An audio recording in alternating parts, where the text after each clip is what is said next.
बिस्मिल्लाहिर्रहमानिर्रहीम अस्सलामु अलैकुम वरहमतुल्लाहि वबरकातुहू। Welcome to online classes Iqra Huffaz boys secondary school.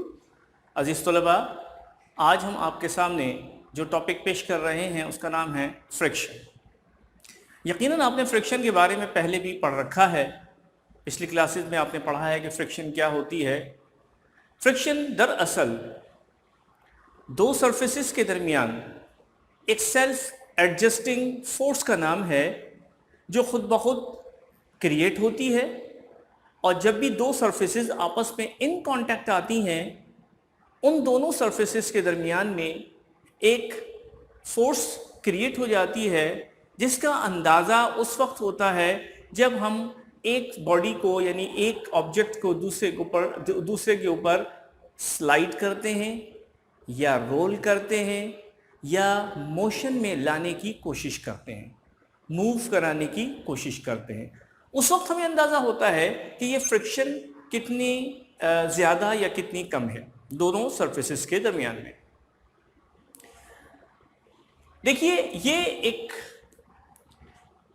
Diagram है जिसमें आप ये देख सकते हैं कि एक टेबल जिसके ऊपर एक ब्लॉक रखा हुआ है, इस ब्लॉक का ये जो पॉइंट है ये सेंटर ऑफ ग्रेविटी पॉइंट है। आपको याद होगा, हम इससे पहले भी ये बात बता चुके हैं कि सेंटर ऑफ ग्रेविटी वो पॉइंट होता है जहां से तमाम की तमाम फोर्सेस एक्ट कर रही होती हैं। तो ये वो पॉइंट है जहां पर आपको बज़ाहिर चार फोर्सेस लगती हुई नजर आ रही हैं। एक इसका अपना वेट है W, एक रिएक्शन फोर्स है। अभी हम बताते हैं कि रिएक्शन फोर्स क्या है। ये फ्रिक्शन फोर्स है, और ये हमारे पास एक वो फोर्स है जो किसी थ्रेड के साथ यहाँ पर अटैच हुई हुई है, यानी ये थ्रेड के साथ अटैच होके एक पुली के ज़रिए से एक और दूसरे वेट पर जाके यानी ख़त्म होती है, जहाँ पर हमने स्लॉटेड वेट्स जो हैं वो रखे हुए हैं यहाँ पर। This is known as the applied force.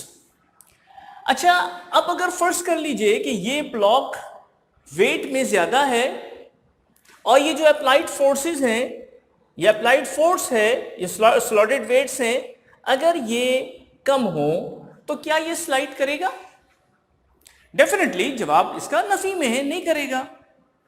फिर हम इसको थोड़ा सा और बढ़ा देते हैं, मुमकिन है उस वक्त भी ना करें, थोड़ा सा और बढ़ा देते हैं तो ऐसा महसूस होगा कि ये ब्लॉक अपनी जगह से थोड़ा सा स्लाइड करने लगा है, और ये महसूस होगा, ये नजर आने लगेगा कि अब ये मूव करना चाहता है। Now the block is about to move. थोड़ा सा वेट और बढ़ा देंगे तो यहां से आहिस्ता आहिस्ता मूव करना शुरू कर देगा। तो इस पूरी की पूरी सिचुएशन में अगर आप गौर करें तो तीन तरह के फैक्टर्स हमें नजर आ रहे हैं, या यूं कह लीजिए कि तीन तरह की सिचुएशंस हैं जिनको हम स्टडी कर सकते हैं। एक तो वो सिचुएशन है जिसमें ब्लॉक टेबल पर रखा हुआ है, ये वेट यानी अप्लाइड फोर्स जिसे हमने कहा ये कम है और ये मूव नहीं कर रहा। एक वो सिचुएशन है जिसमें इसने हल्का हल्का मूव करना शुरू तो कर दिया, लेकिन अभी मुकम्मल मूवमेंट नहीं आई, ये हरकत में आ गया है, और इसमें जरा बराबर भी अगर एक फिंगर टिप के बराबर भी अगर इसमें फोर्स ज्यादा लगा देंगे तो ये मूव कर जाएगा। एक वो सिचुएशन हमें नजर आ रही है। Now this is the second situation. First situation ये थी कि ये स्लाइड ही नहीं कर रहा, ये वेट कम है, अप्लाइड फोर्स कम है, जिसकी वजह से ये आगे मूव नहीं कर रहा। दूसरी सिचुएशन वो है जिसमें इसने मूव करने के लिए स्टार्ट ले लिया है, मूवमेंट अभी शुरू नहीं हुई है, थरथराहट शुरू हो गई है, वाइब्रेशन शुरू हो गई है, मूव करने के लिए अपनी जगह इसने छोड़ दी है, लेकिन कंप्लीटली मोशन में अभी नहीं आया। रुक रहा है, चल रहा है, रुक रहा है, चल रहा है, इस तरह की सिचुएशन। या यूं समझ लीजिए कि अभी बिल्कुल उस पोजीशन पर है कि अब ये मामूली सी फोर्स से आगे मूव कर जाएगा। तीसरी सिचुएशन वो है जब आपने इसको मजीद बढ़ा दिया, अप्लाइड फोर्स को, स्लॉटेड वेट्स बढ़ा दिए तो अप्लाइड फोर्स भी बढ़ जाएगी, और उस वक्त इसने मूव यहां से करना शुरू कर दिया। ये जो तीन सिचुएशंस हमने आपको बताई, ब्लॉक मूव नहीं कर रहा, block is now about to move, and the block is moving. Okay, so the friction can be distinguished, or you can say the friction can be divided into three parts.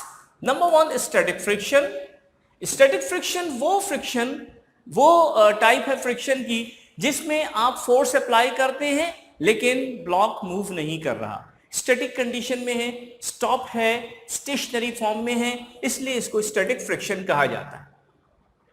जब आप ये महसूस करते हैं कि block is now about to move, now this is a situation which is the ending of the static friction. Static friction का बस and हुआ चाहता है, static friction खत्म होने वाली है, खत्म हो रही है, खत्म हो चुकी है, लेकिन लिमिटिंग फ्रिक्शन वो दरमियानी सिचुएशन होती है जो काइनेटिक फ्रिक्शन और स्टैटिक फ्रिक्शन के दरमियान में कहीं आती है, कि अगर आप एक हल्की सी फोर्स भी यहां पर बढ़ा देंगे तो आप ये देखेंगे कि इसने मूव करना शुरू कर दिया।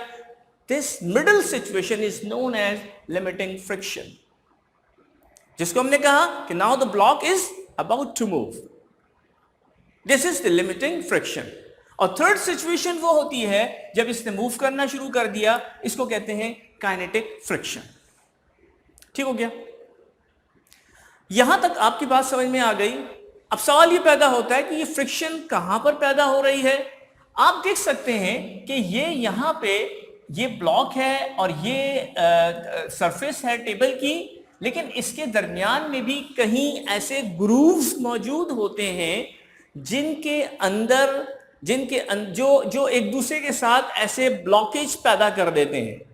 अब आप कहेंगे कि ये तो बिल्कुल स्लिपरी है, और जो ब्लॉक आपने रखा, चलिए वो भी मान लिया स्लिपरी है, ठीक है, जितना भी स्लिपरी हो जाए उसमें कहीं ना कहीं फ्रिक्शन पाई जाती है। अब मैं आपको मिसाल दूं, देखिए एक ग्लास पीस है, इस ग्लास पीस के ऊपर आप एक मार्बल का पॉलिश्ड पीस, एक पत्थर मार्बल का लेके जो बहुत पॉलिश हुआ है, बहुत आपने उसको जो है वो उसकी सरफेस शाइनी कर दी है, अगर आप ग्लास के ऊपर रखेंगे और ग्लास को थोड़ा सा स्लाइड कर देंगे, चलिए हम आपको बताते हैं। देखिए ये ग्लास पीस है, ये एक ग्लास पीस है, और इसके ऊपर ये मार्बल का पीस आप समझ लीजिए। वैसे तो ये प्लास्टिक का पीस है, अगर आप इसको थोड़ा सा स्लाइड कर देंगे तो ये अभी भी स्लाइड नहीं कर रहा। आप देख रहे हैं इसको तो स्लिप हो जाना चाहिए, लेकिन आप ये करेंगे कि थोड़ा सा और स्लाइड करेंगे तो अब ये नीचे स्लिप कर गया। इसका मतलब ये हुआ कि इस सिचुएशन में भी कोई ना कोई रुकावट थी जो इसको रोक रही थी मूव कराने से, चुनाचे there is something obstacles, there is something resistance between the two surfaces when they are in contact. जब भी वो कांटेक्ट में होते हैं तो उनके दरमियान में ऐसी एक रेजिस्टेंस पाई जाती है जो एडजस्टेबल होती है according to the weight of the body या वेट ऑफ द ब्लॉक। जितना भारी ब्लॉक होगा, जितना ज्यादा वजन का ब्लॉक होगा, ये फ्रिक्शन जो है जो यहां पर प्रोड्यूस हो रही है इस जगह पे, यहां पर जो सरफेसेस कांटेक्ट में हैं उसमें प्रोड्यूस हो रही है। देखिए मैं आपको एक चीज और बताऊं, अब तो ये बात तय हो गई ना कि जब भी दो सरफेसेस आपस में कांटेक्ट में आएंगी तो कहीं ना कहीं ऐसे ग्रूव्स मौजूद होते हैं। ये ग्रूव्स ही असल में होते हैं जो एक दूसरे के साथ इस तरह से रुकावट डालते हैं, और फिर उसके बाद जब कम हो जाती है तो फिर वो स्लिप होके एक दूसरे को ग्रूव्स छोड़ देते हैं, तो वो बॉडी आगे मूव कर जाती है। तो हम चले इसको थोड़ा सा हाईलाइट करके बताते हैं आपको।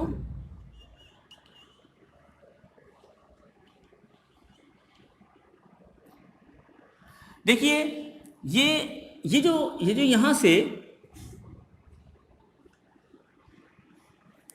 आप देख रहे हैं कि ये भी टेढ़ापन इसमें नजर आ रहा है और ऊपर में भी टेढ़ापन नजर आ रहा है। तो ये जो ग्रूव्स होते हैं ये एक दूसरे को आपस में स्लाइड होने से, मूव कराने से रोकते हैं, जिसकी वजह से ये इसके ऊपर से मूव कराने में रुकावट पैदा हो जाती है। और जितना वजन किसी भी बॉडी का वजन जितना भी ज्यादा हो जाता है तो ये उतने ही ज्यादा इसको ग्रूव्स पे एक दूसरे के साथ स्टक कर देता है और जोड़ देता है, और उसको ज्यादा फोर्स लगानी पड़ती है, अप्लाइड फोर्स ज्यादा लगानी पड़ती है उसको उन ग्रूव्स को आपस में यानी कांटेक्ट को खत्म करने में ये अप्लाइड फोर्स फिर आपको ज्यादा लगानी पड़ती है अगर तो इसका वेट ज्यादा हो जाए। ठीक है, ये वेट अगर ज्यादा हो जाए, लेकिन अगर वेट कम होगा तो आपको यहां पर अप्लाइड फोर्स भी कम लगानी पड़ेगी। इसका मतलब यह हुआ कि ये जो फोर्स है अप्लाइड फोर्स, ये किस पे डिपेंड कर रही है? ये दरअसल उसके वेट पर डिपेंड कर रही है। तो आप ये समझ सकते हैं कि ये जो हमारे पास अप्लाइड फोर्स है ये दरअसल इसके दरमियान जो दो सरफेसेस के दरमियान जो फ्रिक्शन प्रोड्यूस हो रही है, जो फोर्स, सेल्फ एडजस्टिंग फोर्स है, ये प्रोड्यूस हो रही है, ये असल में इसके हवाले से आपको इंफॉर्मेशन दे रही है। ठीक है, तो ये फ्रिक्शन फोर्स जो है, अगर इसको हम Fs ले लें, ये हमारे पास फ्रिक्शन फोर्स जो है, ये अगर हम इसको Fs ले लें तो आप देख सकते हैं फ्रिक्शन उतनी ही ज्यादा होगी जितना कि ज्यादा वेट है, फ्रिक्शन उतनी ही कम होगी जितना कम वेट है। दोनों आपस में एक दूसरे के साथ क्या कर रहे हैं? एक दूसरे से एक रिलेशनशिप बना रहे हैं जो कि डायरेक्ट रिलेशनशिप है, डायरेक्टली प्रोपोर्शनल का रिलेशनशिप है। तो हम इसको यूं लिख सकते हैं ना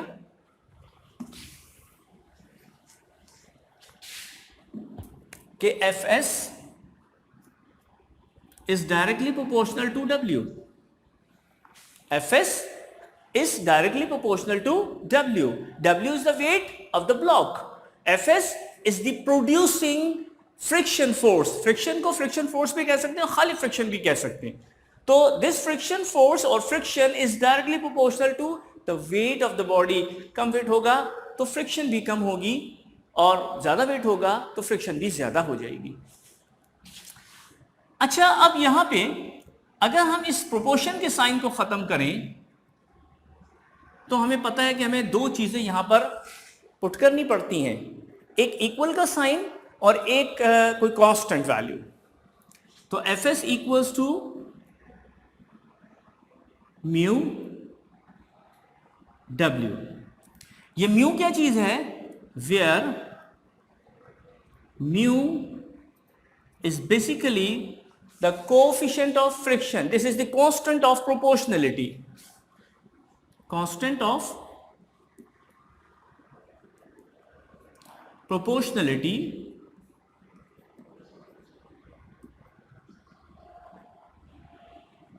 and it is known as, ये constant of proportionality का अपना एक नाम है जो कि कहलाता है coefficient of friction।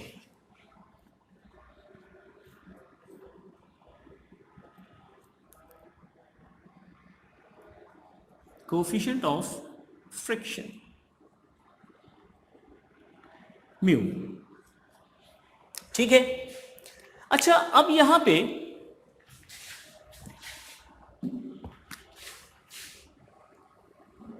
इससे आगे कंटिन्यू हम कर रहे हैं। यहां पे Fs इक्वल्स टू म्यू और W लिखा हुआ है हमारे पास, बट वी नो दैट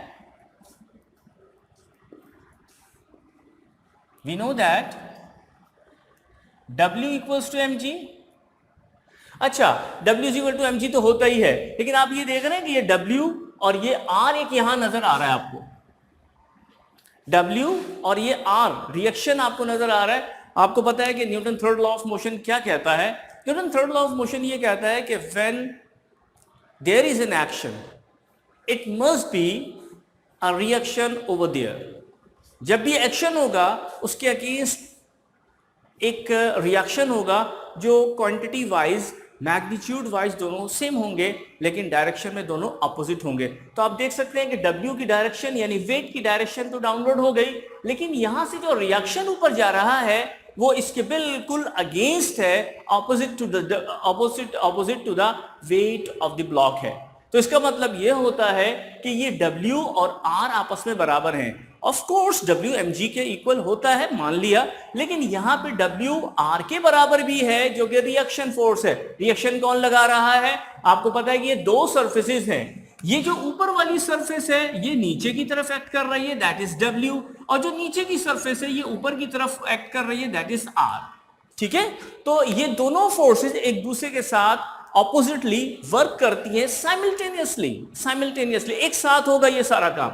चुनाचे W is equal to R, ये W is equal to R हमारे पास डायग्राम से और कॉन्सेप्चुअल कंडीशन में हमारे पास आ रहा है।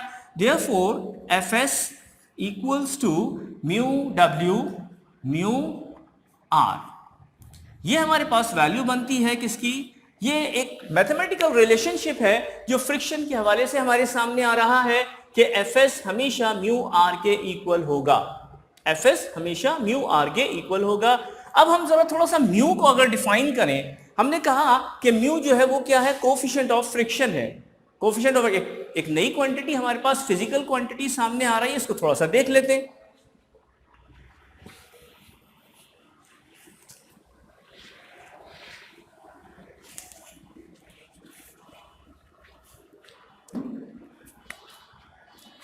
Fs equals to mu R।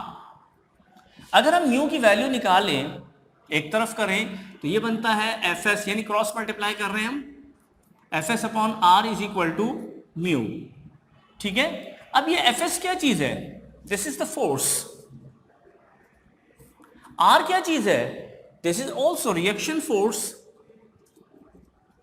Reaction force, ठीक है। फोर्स का SI यूनिट क्या होता है? SI यूनिट ऑफ फोर्स, कौन सी फोर्स है? ये Fs है ना हमारे पास, of Fs divided by SI unit of reaction force is equal to SI unit of mu. ठीक है, ये एक फॉर्मूला जाहिर है कि हमने बताया था कि SI यूनिट बनाने का फॉर्मूला क्या होता है कि जो डेवलप्ड फॉर्मूला है वहीं से SI यूनिट भी डेवलप होता है। चुनाचे हम ये देखते हैं कि SI यूनिट ऑफ Fs क्या होता है? न्यूटन होता है। ये रिएक्शन फोर्स ये भी न्यूटन हो गया। तो यहां पे ये कटने के बाद क्या आंसर आ रहा है? 1 आ रहा है। इसको काट दिया, इसको कट किया तो SI यूनिट ऑफ म्यू कितना बना? 1। 1 is the numeric quantity. 1 is a numeric quantity. तो जब न्यूमेरिक क्वांटिटी हमारे पास आती है तो ये तो हमारे पास कोई SI यूनिट नहीं हुआ। हमारे पास तो यूनिट SI यूनिट होता है on the basis of fundamental units, metre हो गया, सेकंड हो गया या किलोग्राम हो गया, ये इन तमाम की बेसिस पे SI यूनिट बनता है। इसका मतलब ये हुआ कि हमारे पास म्यू का कोई SI यूनिट नहीं आएगा।